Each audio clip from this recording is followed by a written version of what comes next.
Trump turns up the heat on the architects of the Russia collusion hoax, taking direct aim at Barack Obama. They have him stone cold, and it was President Obama. He's guilty.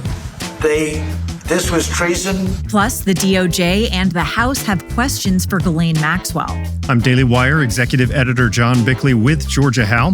It's Wednesday, July 23rd, and this is Morning Wire.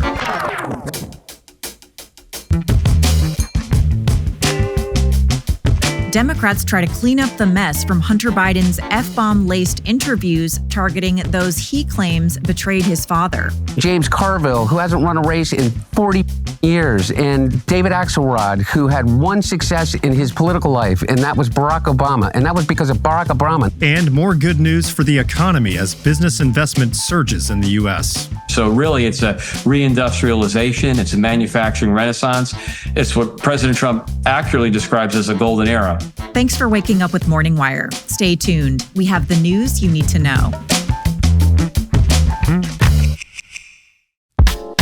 Balance of Nature fruit and veggies is the most convenient way to get whole fruits and vegetables daily, especially if you focused on creating a healthier, happier lifestyle. Nature is pretty good at giving us the nutrients we need through our fruits and vegetables. So Balance of Nature takes fruits and vegetables, they freeze dry them, turn them into a powder, and then they put them into a capsule. I take these capsules whenever I'm traveling and on the go, keeping up with the latest news to ensure that I get my daily fruits and veggies. Balance of Nature is just one ingredient of a balanced lifestyle and has no intention to replace a healthy diet, exercise, sleep, or any other healthy habits. It's intended to be used in concert. Head over to balanceofnature.com and use promo code WIRE for 35% off your first order as a preferred customer, plus get a free bottle of fiber and spice. That's balanceofnature.com, promo code WIRE. President Trump is calling for the investigation of Barack Obama, while the Justice Department wants to interview Jeffrey Epstein's close accomplice, Ghislaine Maxwell. Daily Wire reporter Tim Pierce joins us now to talk about the latest in the Epstein saga and Trump's accusations against Obama. Hey, Tim, so an explosive day with the White House yesterday. Let's start with Trump's comments about Obama. What does he want to see happen here? He doesn't just want Obama investigated, but actually prosecuted. Trump says Obama committed crimes in office that need accountability. Those crimes, Trump says, are laid out in black and white in the documents that Director of National Intelligence Tulsi Gabbard released on the origins of Russiagate. Here's Trump on Tuesday. If you look at those papers, they have them stone cold, and it was President Obama. It wasn't lots of people all over the place. It was them too. But the leader of the gang was President Obama. He's guilty. It's not a question. I like to say, let's give it time. It's there. He's guilty. This was treason. This was every word you can think of. They tried to steal the election. They tried to obfuscate the election. They did things that nobody's ever even imagined. We'll see if Attorney General Pam Bondi and the Justice Department feel the same way. For his part, Obama put out a statement that said the claims against the former president are, quote, ridiculous and a weak attempt at distraction. Yeah, we'll see if we start to see a trend of former presidents prosecuted like they prosecuted Trump. Now, with the Ghislaine Maxwell development, what are they hoping to get out of her? Well, they wanted to name names. Assistant Attorney General Todd Blanche said in a statement that he stands by the DOJ's findings, that there was no Epstein client list, and that Epstein died by suicide. But he wants to meet with Maxwell just in case anything else can be gleaned from her about Epstein. And Congress is after Maxwell too. Tennessee Congressman Tim Burchett, who sits on the House Oversight Committee, has led the push to subpoena Maxwell. Here's what he told us. Jesus said, how you treat the least amongst you. And surely these 1,000 little girls, they were probably little girls at the time that were raped. I mean, surely they are the least amongst us. We owe them justice, and we owe dirtbags like Epstein a trip to hell. Now, the public also has a stake in this as well. What kinds of evidence might actually be revealed? Right. There are still tons of documents related to Epstein that are in the Justice Department or in the courts that are sealed from public view. Kentucky Congressman Thomas Massey is pushing legislation to release those documents, saying transparency is essential. We talked to Judicial Watch President Tom Fitton, who agrees. We asked for the records. We haven't gotten one record under FOIA. The government has to disclose it at least in our court process, because we have a FOIA lawsuit for it. So they can tell us how many documents they have, where they look for them, what's being withheld, why, But the idea that we still are waiting months after we filed for the lawsuit for any document to be released under FOIA is simply not acceptable. Tim, thanks for reporting. Thanks for having me on.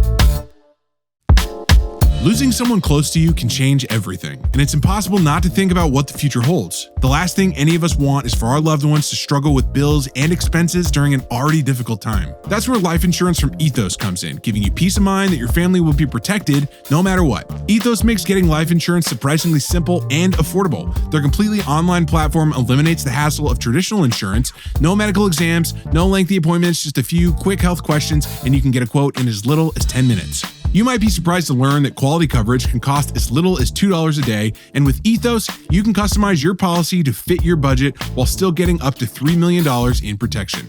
The company has earned serious recognition too. Business Insider named Ethos the #1 no medical exam instant life insurance provider as of March 2025, and they boast an impressive 4.8 star rating on Trustpilot. Protect your family with life insurance from Ethos. Your free quote at ethos.com/wire. That's ethos.com/wire today. Hunter Biden has made waves with his first interviews in years, defending his actions and his father and taking aim at prominent Democrats and media figures. Here with the details from those interviews and some of the fallout is Daily Wire reporter Amanda Prestigiacomo. So Amanda, Hunter didn't mince words. We're going to get to his comments on the Democratic Party. But first, he addressed his pardon, which was very controversial, and the famous laptop. What did he say? Right. So first, as a reminder, Hunter's father, former President Joe Biden, controversially signed a full and unconditional pardon for his son on his way out of the White House. Hunter was convicted on 3 federal firearms-related felony charges, and he pleaded guilty to 9 tax charges. Appearing on the Channel 5 YouTube show, Hunter dismissed those legal troubles. There's a box that you check. In that box, when you go to purchase a gun, says that you're not addicted to a narcotic, illegal substance, including marijuana. And I checked that box because in my mind, it was a state of mind question.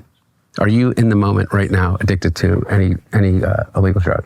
He also downplayed the findings on his laptop, which sparked allegations of influence peddling and Biden family corruption. So Hunter Biden's laptop. So what? So what? Who thinks it's right that every picture that you've ever taken, the ones that you would be embarrassed by and the ones that you would be proud of, should be on a website controlled by a guy that is the Christo-fascist incel that lives in Indiana?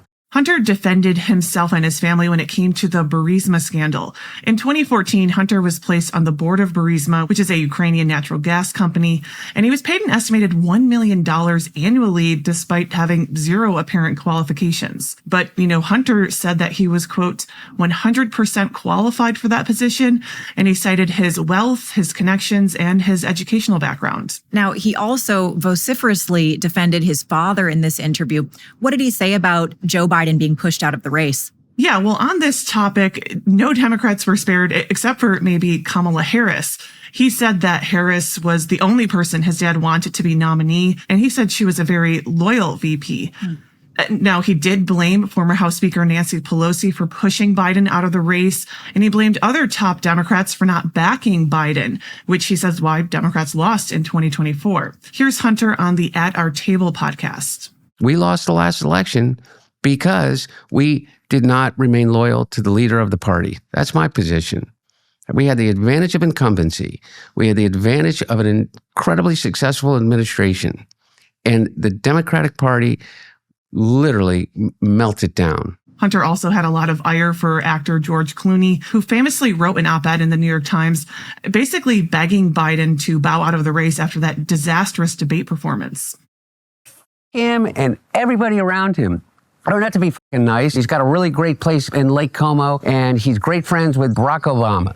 You, what do you have to do with anything? Why do I have to listen to you? What right do you have to step on a man who's given 52 years of his life to the service of this country? He wasn't done here. He also took aim at Democratic strategist James Carville, Obama advisor David Axelrod, and 3 Obama speechwriters who host the Pod Save America podcast. And the Pod Save America guys, who were junior speechwriters on Barack Obama's Senate staff who have been dining out on the relationship with him for years, making millions of dollars. So really not holding back, it sounds like. What's the reaction been from Democrats? Well, Democrats just want Hunter Biden to go away. Leading Democrats told the New York Post that they want to move on from 2024, and they view Hunter as the personification of loss that mainly helps Republicans.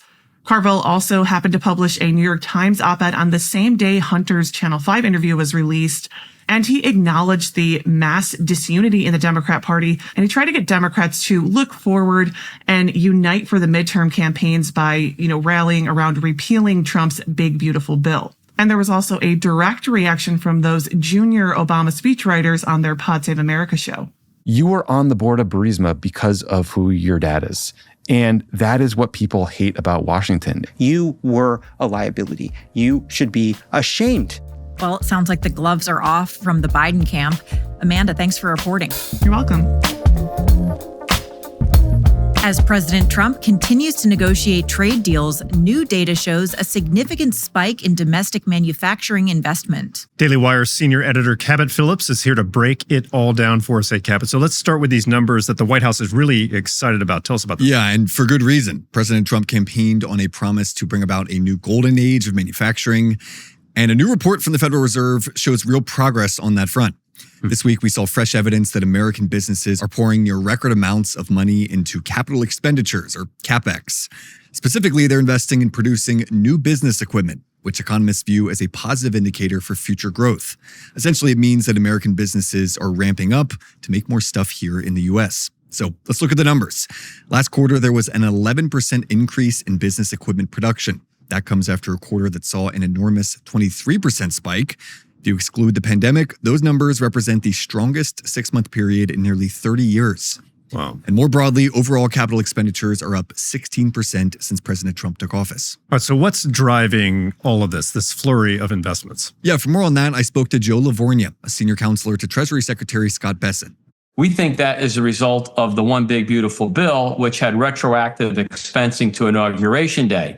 So companies getting very excited about the pro-growth policies that President Trump was putting forward, which means that we're going to see a much higher glide path, much more growth in capital spending, which means it's going to reinforce this blue-collar boom we've been seeing. The bill contains a lot of other positive pro-growth policies, such as faster permitting as it relates to energy production, the ability of energy producers to tap federal waterways and land for drilling, which is something they couldn't do under the previous administration, essentially making it much easier to conduct business with low and stable tax rates that are now permanent. It's encouraging people to spend. And this bill also includes 100% expensing if you build a new plant. Now, you heard Lavorgna there mention what he called the blue-collar boom.